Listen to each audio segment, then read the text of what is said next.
Joe Camilleri u Maria Borg ilhom f'relazzjoni għal dawn l-aħħar 7 snin. Joe ġej minn żwieġ li ma rnexxiex u issa sab il-vera mħabba ma' Maria.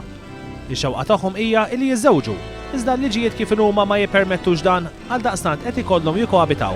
Din hija sitwazzjoni reali li fiha din jgħixu diversi koppji Maltin li qegħdin ikunu mġiela jikkoabitaw. Is-sitt filgħodu l-moviment Stand Up tella din ir-rappreżentazzjoni bħala parti minn kampanja referendarja li qed imexxi dan il-moviment favur id-divorzju. Il-karattri ta' Joe u Maria kienu interpretati mill-atturi Crisandra Ġuż u Christabel Catania.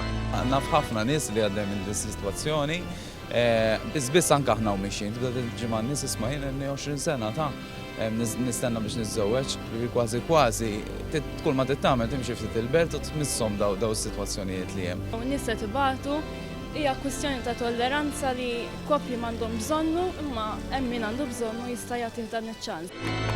It-tieġ beda minn qudiem Kastilja sa Pjazza San George.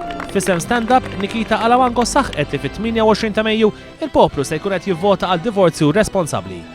Iż-żgħażagħ li jiffurmaw parti minn Stand Up ġejjin minn kull partit politiku u għatta organizzazzjonijiet oħra.